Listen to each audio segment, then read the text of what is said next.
Hello everyone, कैसे हैं आप सब लोग। Welcome back to ICT virtual classroom Dehradun. मैं निखिल राणा। क्लास 8 का जो मैथ्स का टॉपिक है हमारा क्वाड्रिलेटरल यानी कि चतुर्भुजों को समझना, उसको हम कंटिन्यू करते हैं। ठीक है, तो चलिए अपने क्लास शुरू करते हैं। शुरू करने से पहले हमेशा की तरह थॉट ऑफ द डे लेके चलते हैं। तो आज का थॉट ऑफ द डे है बच्चों, काबिलियत इस तरह की करो या काबिलियत इस तरह से बनो कि आप जो है भीड़ का हिस्सा ना बनो। ठीक है, भीड़ की वजह बनो। ठीक है, तो इस तरीके से आपको अपनी लाइफ में अचीव करना है। ठीक है, इस तरीके से आपको काम करना है कि आप भीड़ की वजह बनो। ठीक है, यानी कि लोग आपको देखने आए, लोग आपको मिलने आए, आप फेम पा सकते हैं, आप एक आईएएस ऑफिसर अच्छा ऑफिसर बन सकते हैं। तो वहाँ क्या आएगी, जो आसपास के जो जनता दरबार लगता है। ठीक है, लोगों की प्रॉब्लम्स होती है, वो भीड़ आती है आपके पास। तो भीड़ की वजह बनो कि आपके पास लोग आए, आपसे पूछे कि सर हमारा ये काम करवा दीजिए, हमारा ये कर दीजिए। या फिर आप इतने बड़े एथलीट बन गया like Virat Kohli, like MS Dhoni, कि आप जहां भी जाओ तो वहां भीड़ इकट्ठी हो, किसी भी फील्ड में। ठीक है, जहां आप जाओ। तो चलिए अपनी क्लास शुरू करेंगे। एंड कल के जो आपने क्वेश्चन देखे, ठीक है, कल के जो क्वेश्चन थे हमने इस तरह के क्वेश्चन किए थे। आज again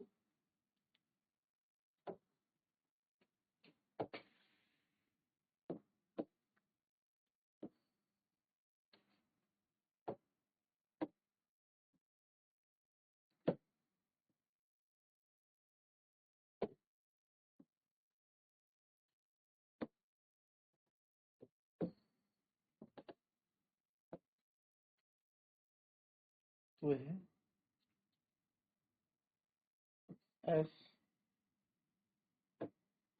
are U N S, ये है 16, ये है x प्लस वाई, ये है 20, ये है y प्लस 7। ठीक है, तो ये हमारे पास यहाँ क्वेश्चन है और इसको आपको करना है वही x और y की वैल्यू निकाल। जैसे हमने कल x y की वैल्यू निकाली थी, प्रॉपर्टीज हमें पता है, उसी तरीके से आपको अभी भी प्रॉपर्टीज क्या पैरेललोग्राम की क्या लिखवाई गई है उसके अकॉर्डिंग आप क्या करेंगे, यहाँ पे वैल्यू निकाल के बताएंगे। ठीक है, चल।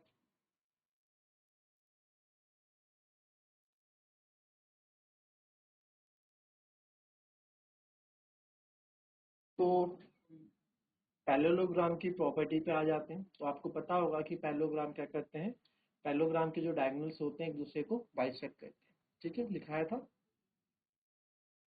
डायगोनल्स बाइसेक्ट ईच अदर, यानी कि पैरेललोग्राम के जो डायगोनल्स होते हैं वो एक दूसरे को क्या करते हैं, बाइसेक्ट करते हैं। ठीक है, तो बाइसेक्ट करते हैं, ये प्रॉपर्टी सर आपको पता है, तो इस प्रॉपर्टी का यहाँ यूज करेंगे। तो इस प्रॉपर्टी का जब हम यहाँ यूज करें तो आप देखेंगे कि डायगोनल की प्रॉपर्टी है, तो आप लिखेंगे because diagonals of parallelogram bisect each other। ठीक है, each other bisect करते हैं। तो therefore अगर हम इसको कोई नाम भी दे देते हैं यहाँ पे O, ठीक है, तो आप यहाँ लिखेंगे therefore OR is equals to ON and OR है 16 और ये है x plus y। तो दैट मीन्स ये बन जाए फर्स्ट, क्योंकि यहाँ से कुछ नहीं आ रहा है तो पहली इक्वेशन बनाओ। Similarly OU is equals to OS या SO, कुछ भी आप बोल दो। OU इक्वल्स टू SO, तो OU है आपका y plus 7 equals to 20। Second equation आपने अभी सब्स्टिट्यूशन मेथड नहीं सीखा, एलिमिनेशन मेथड नहीं सीखा, तो सब्स्टिट्यूशन से यहाँ से क्या मैं y की वैल्यू निकाल सकता, 27 उधर प्लस का इधर जाके माइनस का हो जाएगा, तो 20 में से 7 गए 13, तो y आ गया 13। नाउ सब्स्टिट्यूट इस y की वैल्यू मैं यहाँ सब्स्टिट्यूट कर दूं, कर सकता हूं। तो आप लिखेंगे now substitute y equals to 13, y बराबर 13 इन इक्वेशन फर्स्ट। तो therefore 16 equals to x plus y, 16 x, y है आपका 13, हमें x की वैल्यू चाहिए, तो x को अकेला रखो, 16 में से 13 आ गया। देखो मैं ये लिखूं, 16 में से 13 उधर जाएगा, इधर x बचेगा, ये लिखूं चाहे ऐसे लिखूं, बात एक ही है, ठीक है। तो यहाँ से 3 आ गया x, ये लिख लो, चाहे x बराबर 3 आ गया, ऐसे लिख लो, बात ये एक ही, ठीक है। कॉपी कर लेंगे इसको।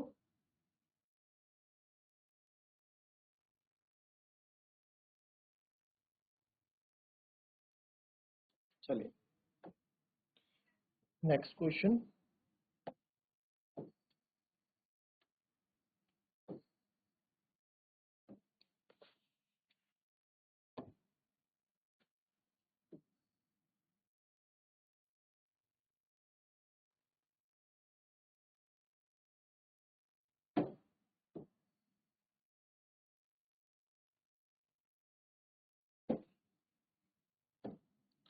फिगर इस तरीके से कंफ्यूजिंग आ जाता है, आर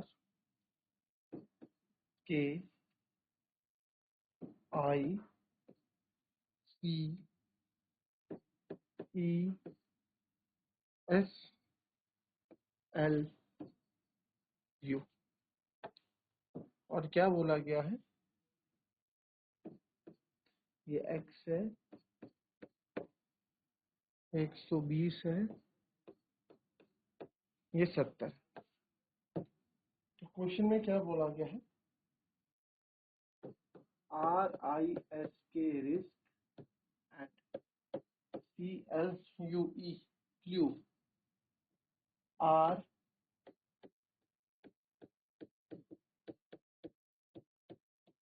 पैरेललोग्राम्स, दोनों ही पैरेललोग्राम्स है। फाइंड वैल्यू ऑफ x, आपको x की वैल्यू निकालनी है, ठीक है। चल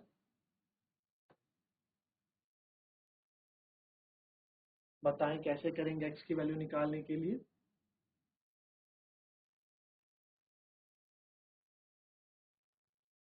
चलिए अब इस क्वेश्चन में दो बढ़िया चीज है यहाँ पे। अब देखिए कैसे करेंगे, ये x निकालना है, क्या अप्रोच रहेगी हमारी x निकालने के लिए। पहली बात देखो, रिस्क एक पैरेललोग्राम है आर आई एस के, हमेशा ऑब्जर्व करो इस तरह से, और क्लू इस तरह, C L U E clue हमारा इस तरह का एक पैरेललोग्राम है।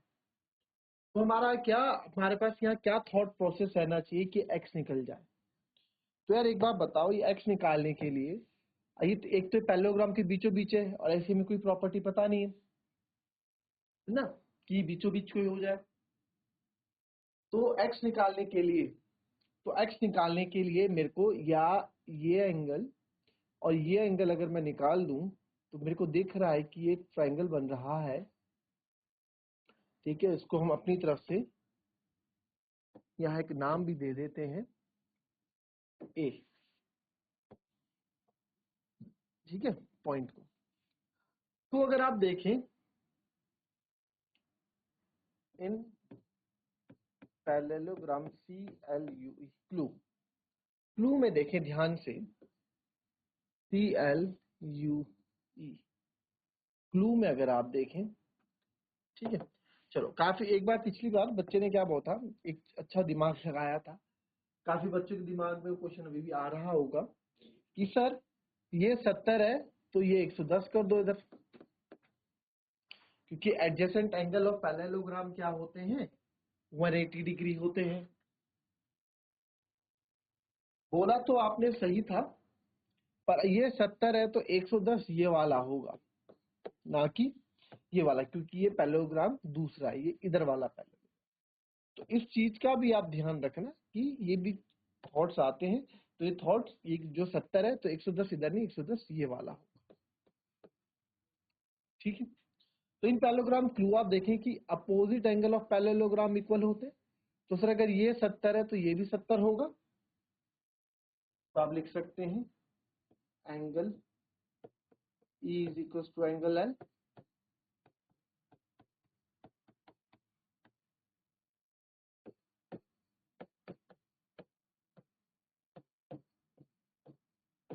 Opposite angle of parallelogram are equal. तो एंगल E जो है कितना आ गया, 70 आ गया।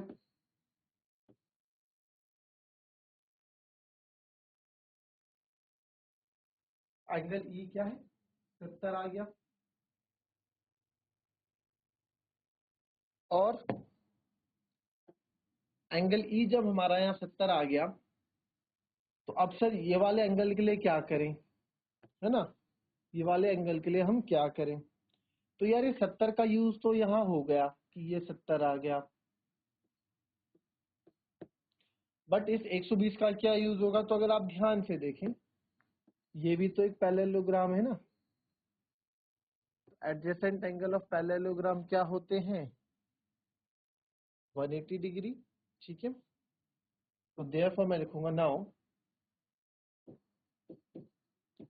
इन पैरेललोग्राम रिस्ट, RISK में हमने देखा angle K plus angle S equals to 180 by sum of adjacent angle of parallelogram is 180 degree. तो एंगल R जो है, एंगल के सॉरी 120, एंगल S हमको निकालना है, तो एंगल S हो जाएगा 180 माइनस 120, तो एंगल S हो जाएगा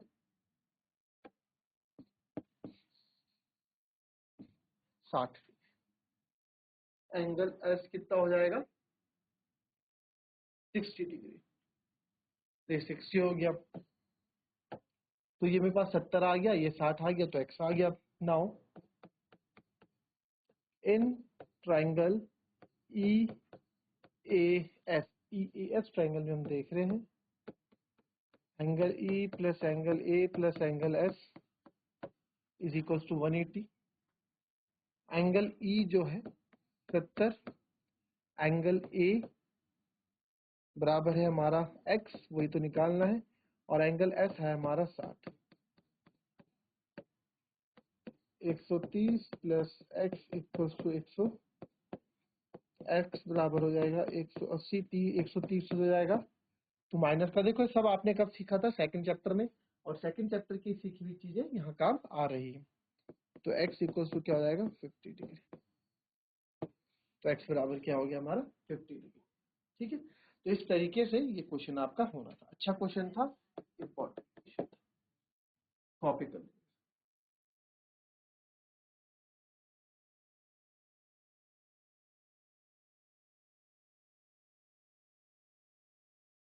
ठीक है, तो हमारे पास समांतर चतुर्भुज की जो जो यहाँ पे हमने हमारे पास समांतर चतुर्भुज की जितनी भी प्रॉपर्टीज थी वो यूज की, जैसे एंगल E और एंगल L, क्योंकि एक पैरेललोग्राम ये है। आपको अगर बता दूं, एक बार और सोच लेते हैं कि हमने ऐसा क्या सोच के जो है आपने जो है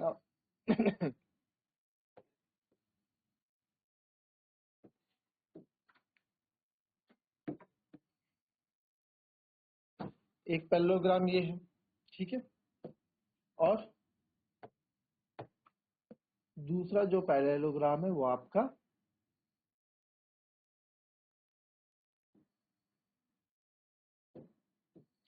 कंफ्यूज करने के लिए इन्होंने, तो ऐसे हमारे पास दो पैरेललोग्राम। ठीक है, जो ये वाला पार्ट आप देख रहे हैं, ये यहाँ पे वेस्टेज है। वेस्टेज मतलब उसका कोई यूज नहीं है, बस आपको कंफ्यूज करने के लिए यहाँ पे। तो हमको ये x निकालना था, तो x निकालने के लिए पहले हमने देखा कि x निकलेगा कैसे। इस x को हमारे पास समांतर चतुर्भुज या चतुर्भुज की कोई भी प्रॉपर्टी ऐसी नहीं है, तो हमने देखा है बीच में ना एक त्रिभुज बना रहा है ना। तो अगर मेरे पास ये दो कोण आ जाएं, तो ये मैं आसानी से निकाल सकता हूं, क्योंकि किसी भी त्रिभुज के तीनों कोणों का योग 180 डिग्री होता है। तो उसकी मदद से मैं ये वाला पार्ट आराम से निकाल लूंगा। तो हमने दिमाग में आया कि यार सबसे, और मैंने आपको हमेशा बोला गया है क्वेश्चन में जब भी कोई चीज दी होती है उसका कोई मतलब होता है। ये 70 क्यों दिया गया होगा, हमने दिमाग लगाया 70 क्यों दिया होगा। हमने देखा 70 का अगर इधर करता हूँ, इसके आसन कोणों का योग 180 डिग्री होता है, तो 110 से तो कोई फायदा हो नहीं रहा था, है ना। तो हमने क्या किया, यार ये 70 है, तो समांतर चतुर्भुज के सम्मुख कोण, समांतर चतुर्भुज के सम्मुख कोण क्या होते हैं, बराबर होते हैं, यानी कि opposite angles of parallelogram are equal. तो अगर ये 70 है तो इस पैरेललोग्राम का ये एंगल भी कितना होगा, 70 होगा। फिर बात आई, चलो इसका तो आ गया, अब इस कोण को कैसे लाए सर, अरे 120 क्यों दे रखा है, इसका भी कोई काम होगा। तो 120 क्यों दे रखा, तो आपको पता है किसी भी समांतर चतुर्भुज के आसन कोणों का योग 180 डिग्री होता है। आसन कोण कौन है भाई, आसन कोण सर पड़ोसी, आसन कोण कौन है, पड़ोसी कोण। किसी भी समांतर चतुर्भुज के आसन कोणों का जो योग होता है वो 180 डिग्री होता है। तो एक पड़ोसी हो गया, 120 का पड़ोसी हो गया, इसका कोई काम नहीं है। 120 का दूसरा पड़ोसी है ये वाला, तो इसको हमने 120, इन दोनों का जो योग है, आसन कोणों का योग 180 डिग्री होता है, यानी एडजेसेंट एंगल का सम 180 डिग्री होता है, और क्या, और वहां से मैंने एंगल एस भी निकाल दिया, कितना आ गया ये आ गया 60। तो बस 70, 60 और x को प्लस किया और 180 डिग्री के बराबर रखा, यहाँ से x की वैल्यू आ गई 50। ठीक है, इस तरह के क्वेश्चन के, अच्छा क्वेश्चन है ये भी। ठीक है,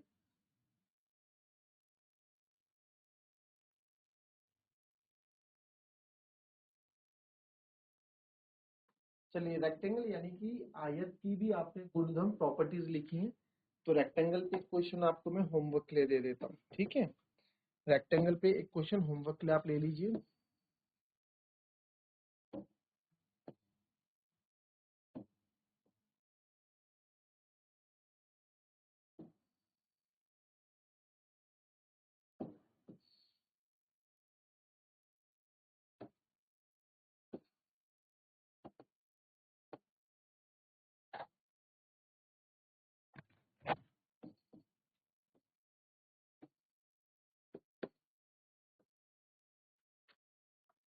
ठीक है, तो ये क्वेश्चन फिगर हो गया, इसका हो गया RENT, rent is a rectangle. ये हमारे पास क्या है सर, एक रेक्टेंगल है। ठीक है, रेंट इज अ रेक्टेंगल। इसके जो विकर्ण है, डायगोनल्स है, it diagonals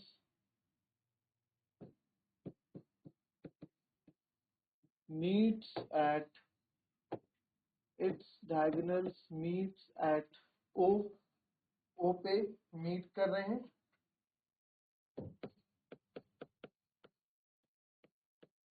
find x, x आपको निकालना है। if OR is equal to 2x plus 4, OR की वैल्यू 2x plus 4 है, और and OT is equal to 3x plus 1, OT क्या है, 3x plus 1 है। तो OR आपका जो है 3x plus 4 है, और OT जो है 3x plus 1 है। तो आपको x की वैल्यू निकालनी है। ठीक है, इस तरह के क्वेश्चन हमने पहले भी किए हुए हैं। तो आप रेक्टेंगल की प्रॉपर्टीज आपने पढ़ी, उस प्रॉपर्टीज के अकॉर्डिंग आप एक क्वेश्चन करेंगे। तो मिलेंगे आपसे अपने कल की नेक्स्ट क्लास में, तब तक के लिए be happy, be healthy and be safe. Thank you and have a nice day.